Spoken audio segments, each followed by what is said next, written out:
Hi there, welcome back to the Austin Healey channel. I'm your host Carl, and you're watching the Sprite Project.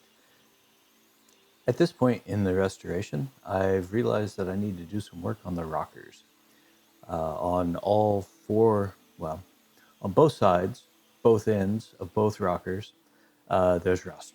It's been patched before, sometimes it's been patched well, sometimes it has not. Because I already have the upper fender taken off, I really needed to get on this um, because of access reasons. There you can see a hole in the return on the rocker, and I can really only get to that with the fender off. So here I am cleaning up the. This is the last bit of the fender that was attached to the top of the rocker. I'm grinding out the spot welds, and I dedicated a wood chisel for some wood for some metal work. Really not what you're supposed to do with wood chisels, but it really does help breaking these spot welds. You get it ground down or cut down with the drill until there's just a little bit left, and then you cut it out with a knife with the wood chisel. Here I am using a needle gun. This is a new toy. It came with the pneumatic hammer, and it really just blasts away all the. It's a bit like sandblasting, but it doesn't have all the. It doesn't make the mess of the sand. There you can see I used the tape method to create a pattern. It's rather a complicated pattern. Lots of folds and bends and stuff. I wanted to get it as accurately reproduced as possible. I thought the tape method was the way to go here.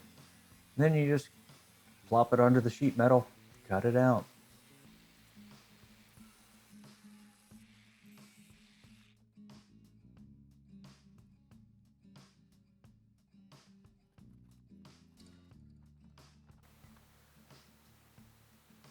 Now I'm drawing some straight lines because I want the lines to be straight.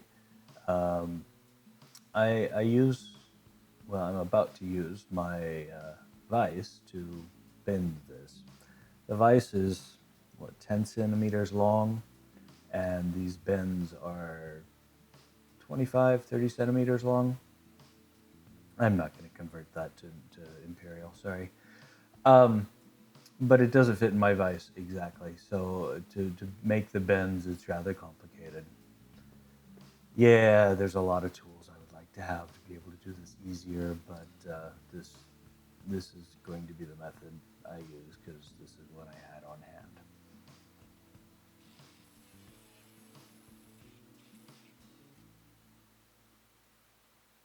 There we go, starting the bend, just pushing it over.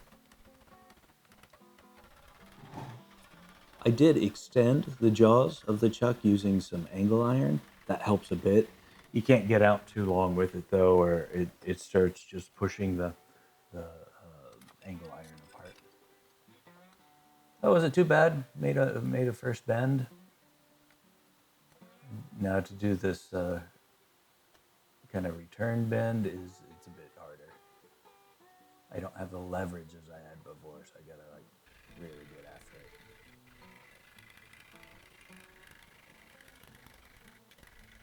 Funny, I kept my mask on. I didn't realize I'd done that. I guess there's a lot of a lot of cutting and fitting as I go.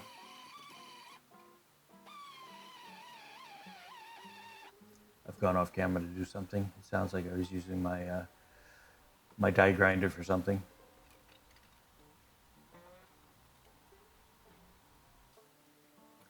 Earplugs, yeah, I got my ear protection on good as well. That's another really good thing.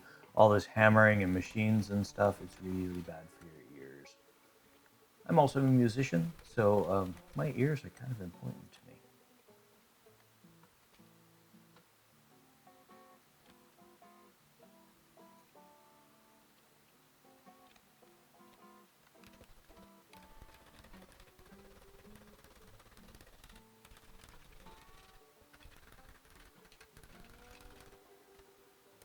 In a way, this feels kind of like magic. You start with this flat piece, and slowly cut it and bend it and stuff, and it turns into this thing.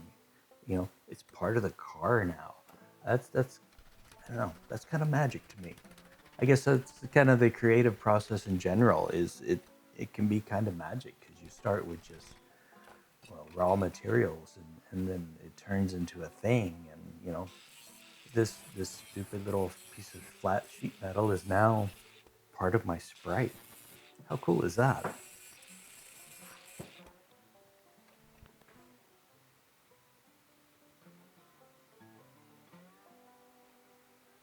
This final piece, this final bend I'm making, is it's a it's a curved flange, which is always difficult. I'm looking for a my other big wrench, my other big adjustable wrench, because this one doesn't close all the way. Makes it a little more difficult. Anyway, I got it closed enough. Now I'm locking a dolly into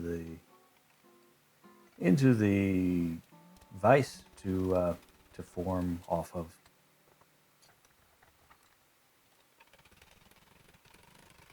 And I don't have an anvil. Lots of anvils have accessories that you can plug into the square hole on top. This works for me.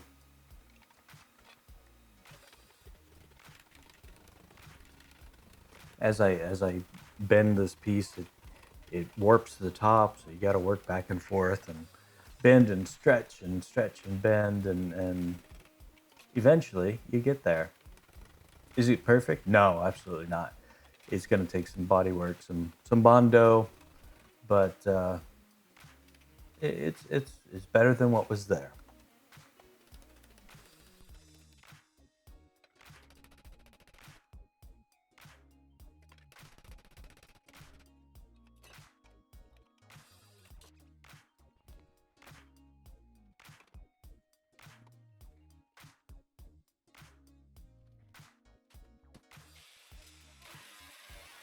Now that I have the new piece, I'm cutting the old one out. I know, my cameraman needs to be fired, but that's what I'm doing there.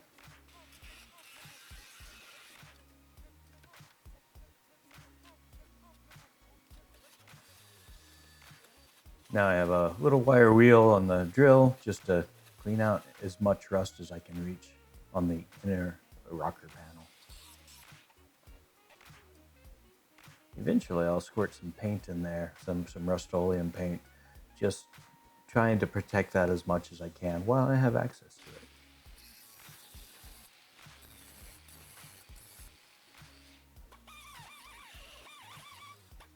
to it. And then again, my dental drill. I can't imagine what my neighbors think is going on in the garage. All these very strange sounds.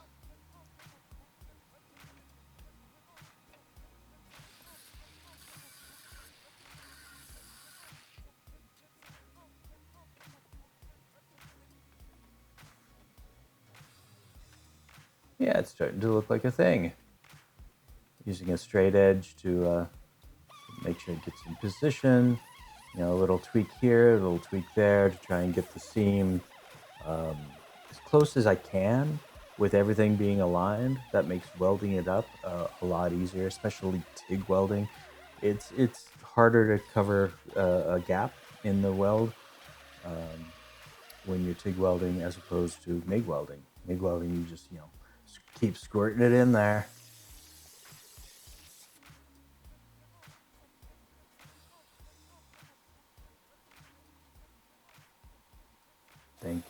Thinking, cleaning. Don't know if I told you about the pants I'm wearing there. These are, I've been buying work pants over here because I got tired of trashing all my jeans. These have built-in knee pads. They actually knee pads that stay in place. So every time you kneel down, it's soft and squishy. Total game changer. If you have old knees like mine, and you still spend a lot of time on the ground, yeah, I wish I had these like 30 years ago.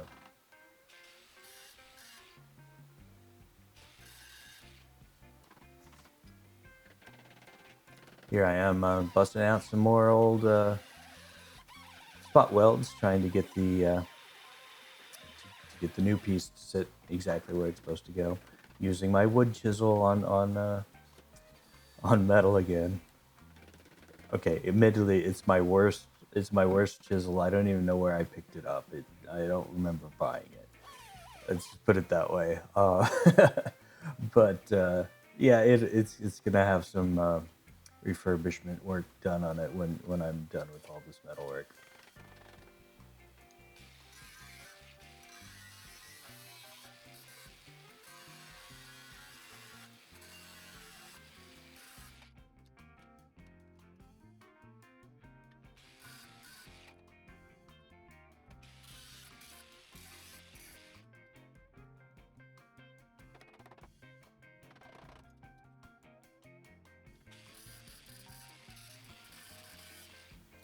And finally, here's a better view for you. It's all lined up, and I can start tacking it into place.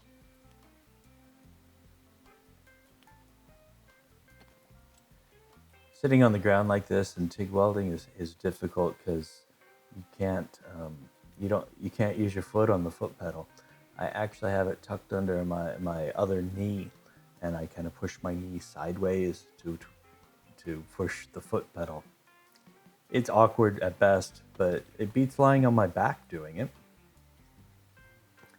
I just moved the chair over to hold the door.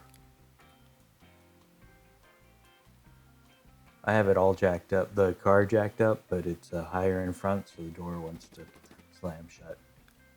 Finally got tired of it.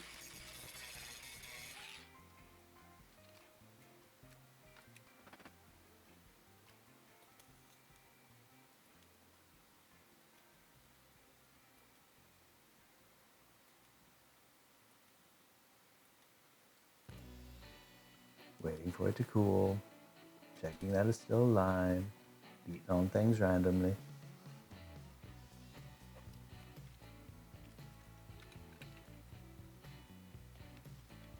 Here's something I did about 1,000,000,000 times. I sharpened the electrode on my TIG. It just, being in awkward positions, you dip your TIG into the puddle and contaminate it a lot more often.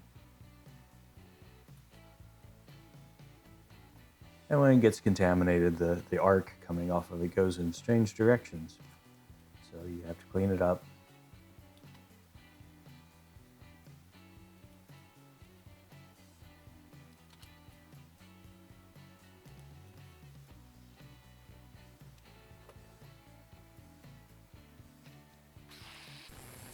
Okay, there I am doing it again.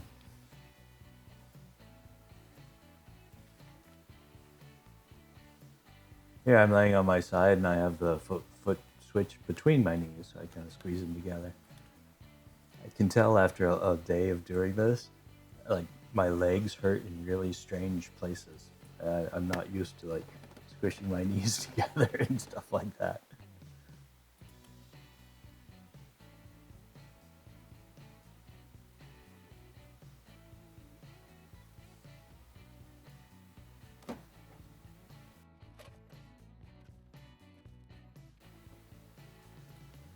With a freshly sharpened TIG torch, I can start doing some finishing welds, which means, again, a little spots at a time.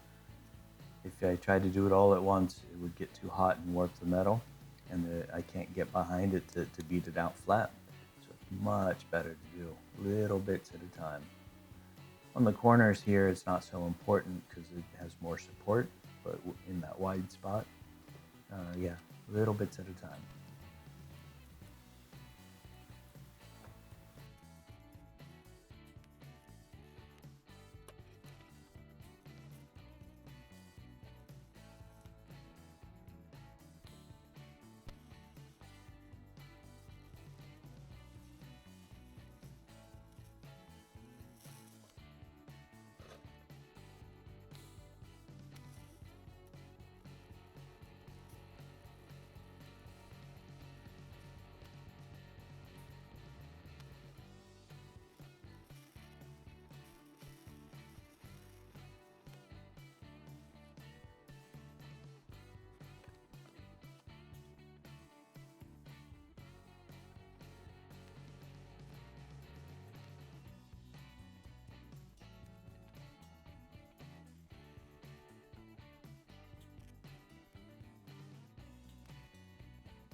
Finally, when I think I have all the dots connected, start grinding it down. Flattens out your weld, and then you can see if you really got all the spots or not.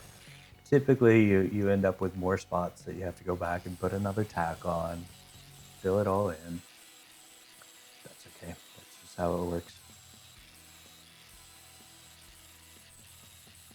And I'm not trying to get it absolutely perfect here. You know, I want to do the best I can. It's always good practice to do that. But I know that this gets Bondo on it. Like from the bending I had to do and the where it joins, there's more Bondo, so it's going to have to feather out anyway. If you liked this video, click the like button. If you want to come along on the ride, click the subscribe button. If you want Google to remind you every time there's a new video, click the alarm bell. Your support for the Austin Healey channel is very much appreciated.